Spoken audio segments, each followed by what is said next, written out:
I was moved from county jail in October of 2016, following my conviction for armed robbery. I'm not here to garner sympathy, but I want to be clear on a couple of things. This was an unfair sentence. Not in the usual, innocent man put in jail type of schlock, but in the way that they were clearly pushing me towards being in a particular jail.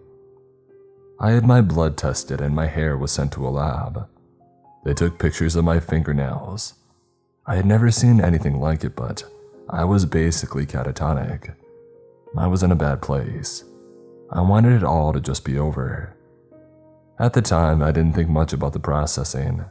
I didn't think about the records that were passed between the guards and doctors.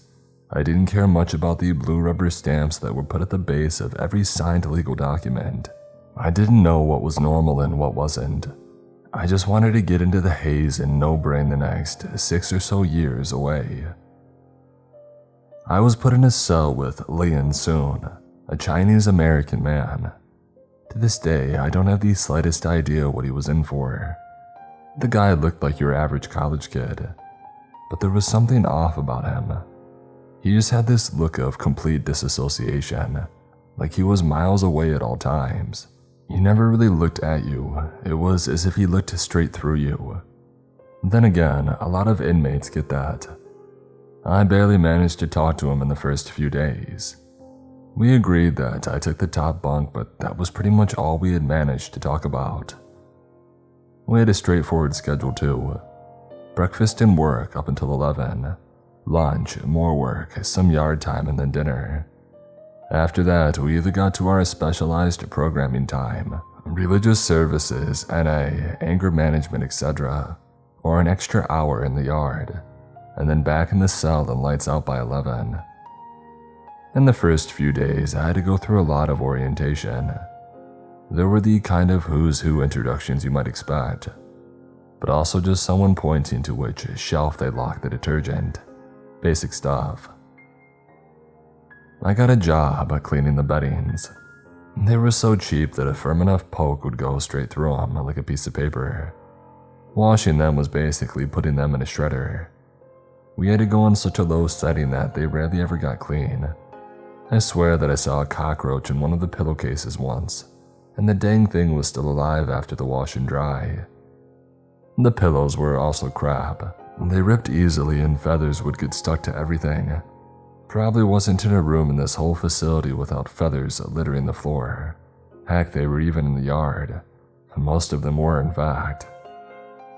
We would have rotating schedules, so I barely got to work with these same people 2 days in a row. I started to recognize a few faces, but people mostly kept to themselves.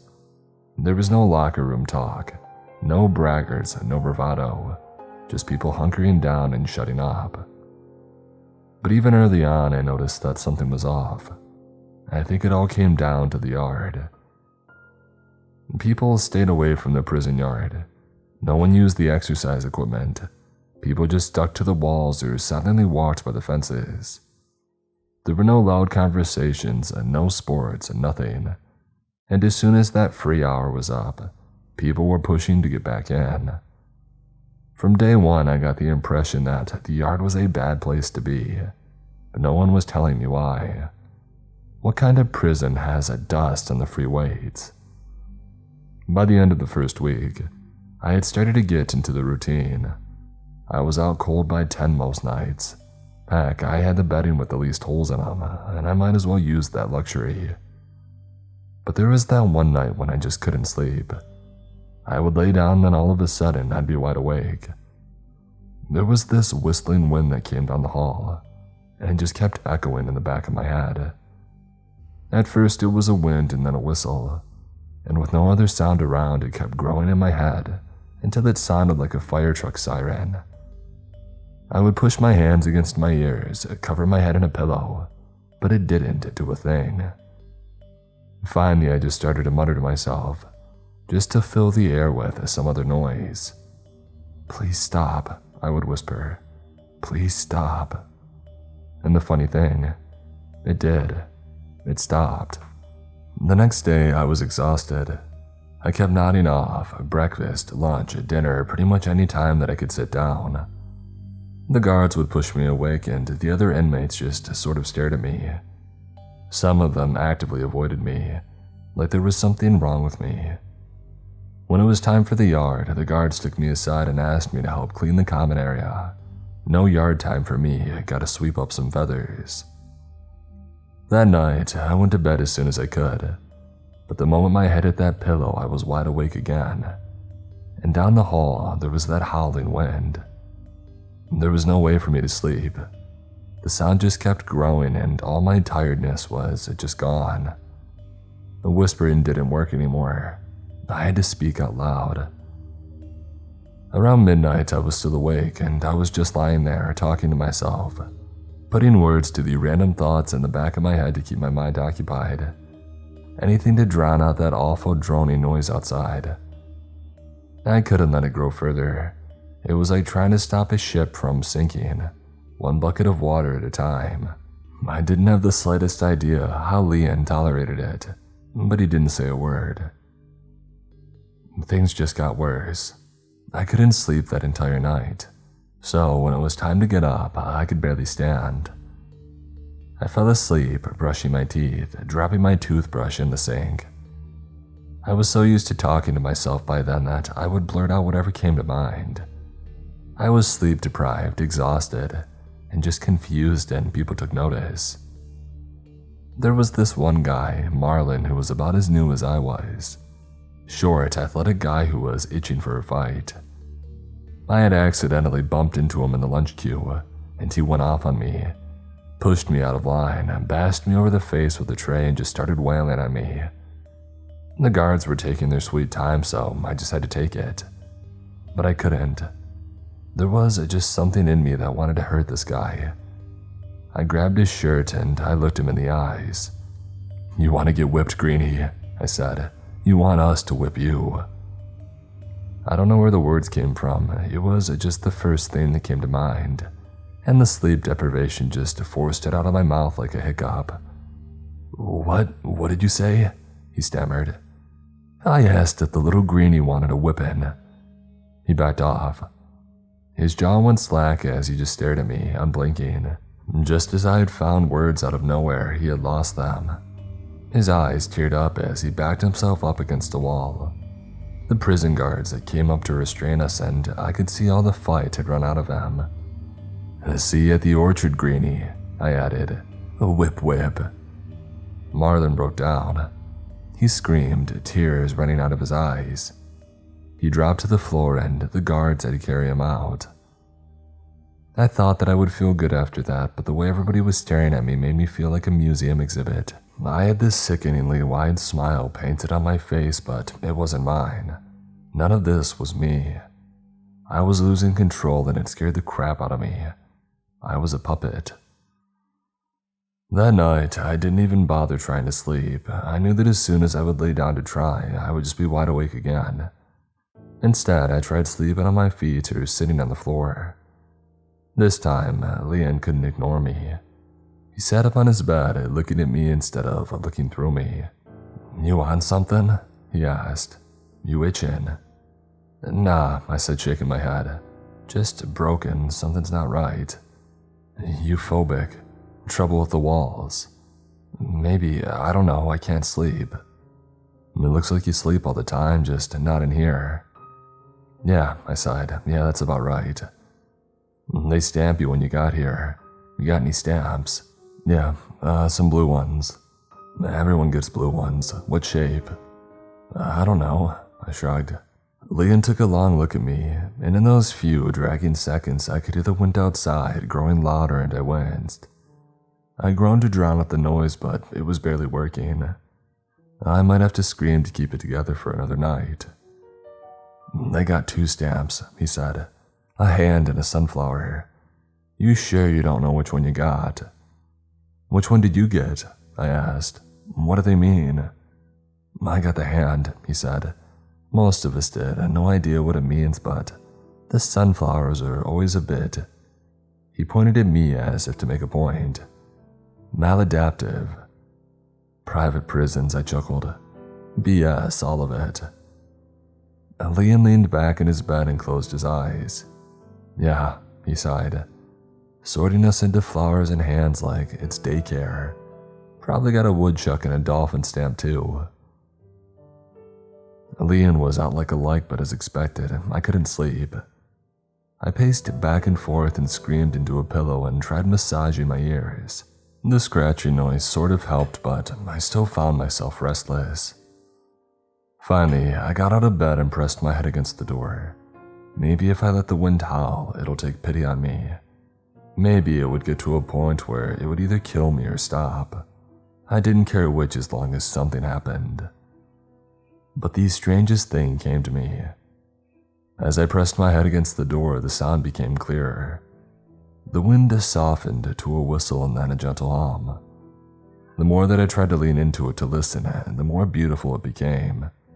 Right there, leaning against the door, I had the best sleep of my entire life. The next morning, Leon pulled me up as the guards did their rounds. I had slept all throughout the night and I felt amazing. But even then and there at my best, I could hear a little piercing sound. That wind, that whisper, it was still in the back of my mind, even now during daytime. But all I had to do was lean into it, to listen, and a wave of calm would wash over me. It worried me how easy it was. "You got through it?" Leon asked. "I'm getting there." I wasn't paying much attention during breakfast. I was zoned out listening to what had turned into a melody. Something was speaking to me, but not through words, through emotions and sensation. So it wasn't a word that warned me about Marlon creeping up on me with a sharpened toothbrush. It wasn't the guards or the other inmates. No, it was something in the back of my mind screaming at me to hurt him. And so I did. All I heard was laughter. There was this alien joy springing up in my chest, forcing me to my feet. I remember turning around in the world looking different. I felt 4 feet taller. I was looking into Marlon's eyes, but I didn't see him. I saw a teenage kid running through an orchard, hunted by his older brothers who wanted to beat him with a tire iron. Whip, whip. When I came to, I was still laughing. It wasn't my own laugh, and neither was the joy. The howling wind was finally quiet, but I felt like a stranger in my own body. I couldn't feel my limbs, and it took me seconds just to orient myself, to remember my fingers, my feet, and my eyes. Marlon was bleeding on the floor from a dozen wounds, deep bruising and broken bones, possibly brain damage from repeated hits to the side of the head. Involuntary twitching like a fish out of water, his mouth opening and closing. Like me, he just couldn't find the words. It looked like I had beaten him with a freaking tire iron. I was taken back to my cell without a word, paraded through the halls like a prize. I could feel the other inmates staring at me, trying to figure me out. As soon as I looked their way, I saw them recoil. I don't know what they had seen, but they were looking at me like a monster. I was locked in my cell for hours and no one was allowed in. And all the while I kept hearing something in the back of my head singing to me, asking me to listen just a little closer. And as soon as I resisted, that noise turned to pain.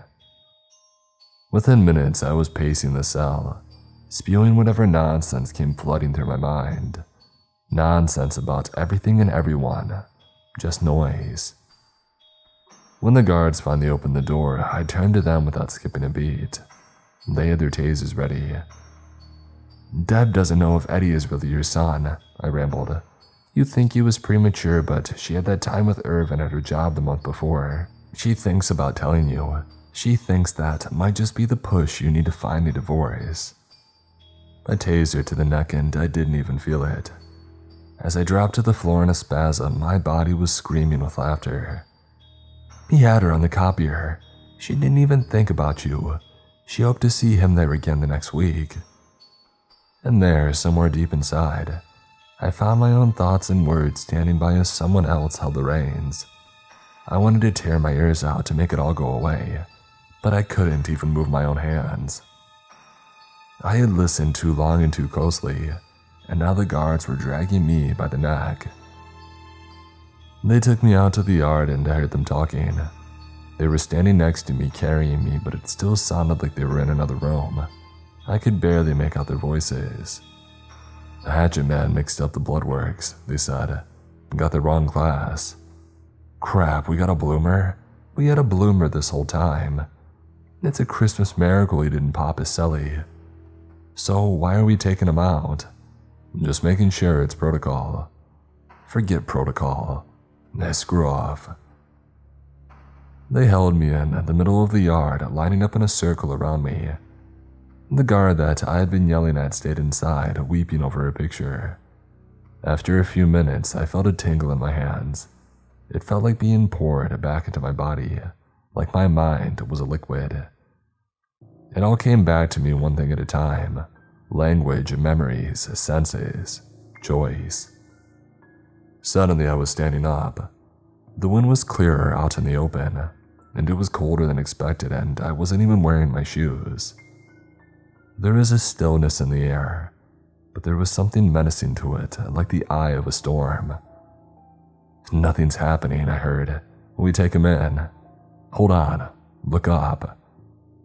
From afar it looked like snow, and I didn't even question it. Snow in mid-July, sure, why not? But it wasn't snow. A white feather touched my nose. I looked up into the clouds, and there, far above, I saw something looking back. I can't explain what I felt at that moment. It felt like I was looking to an eye in the sky, an impossible physical being. But there was nothing there, and yet it spoke through me like playing a mind game of charades with myself.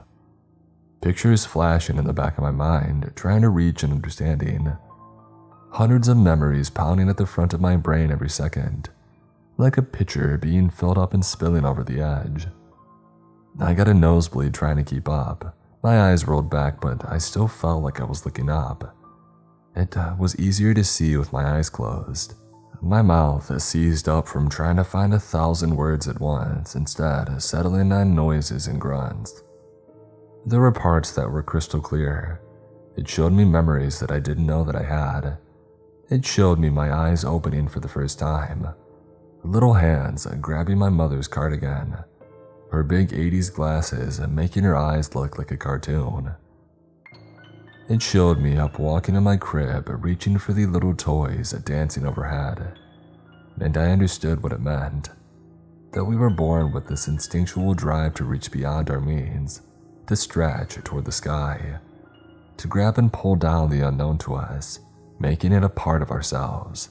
That the most basic instinct of my being was meant to be here to do this, to reach up.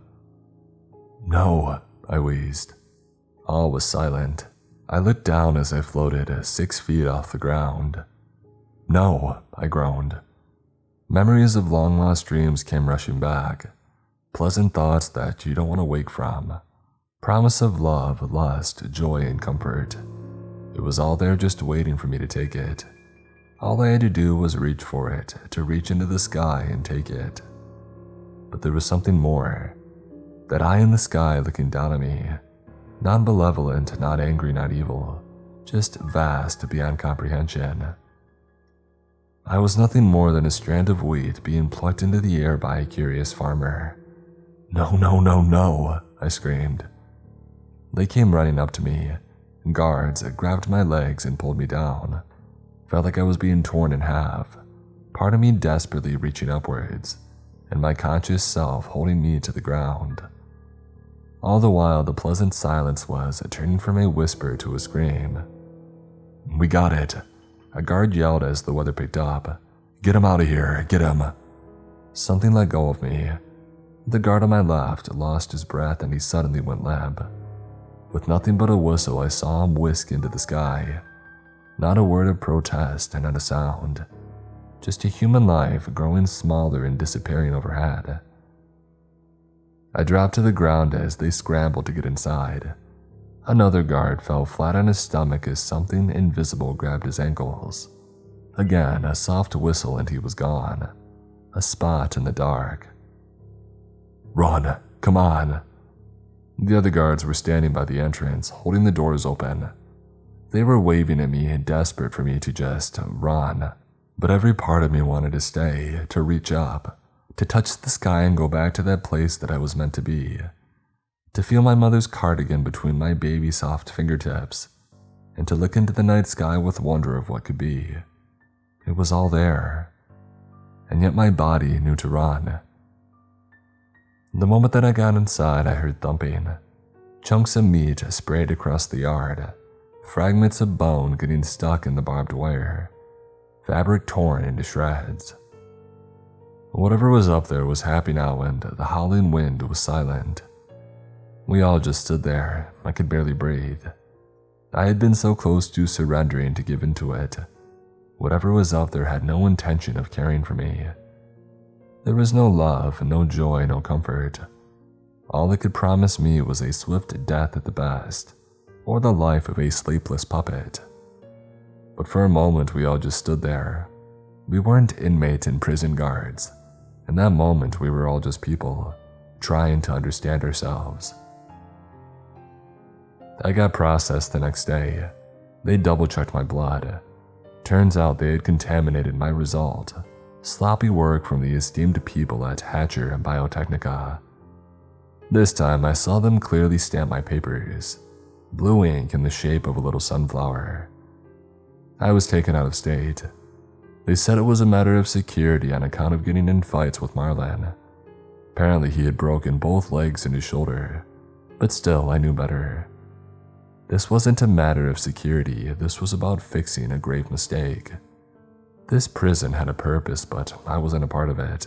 Instead, I did my time in a place with no wind, and now I'm out on parole. To this day, I get a shiver up my spine when I hear the whistling wind. I'm scared of my dreams and of my memories. I'm afraid there's still something in me that wants me to go back, to look up. My psychiatrist, Dr. Bogan, tells me that I've got an agoraphobic trauma to deal with. She says that she has some kind of experimental treatment for it, but I don't know. Overexposure therapy sounds dangerous. But even now, I find myself suddenly waking in the middle of the night, my body talking to itself, telling truths that I couldn't possibly know to an empty room. Sometimes, and not even in my own language. Sometimes in no language at all. Every now and then, a white feather still stands on my shoulder, and I just know that looking up will be the end of me, or the start.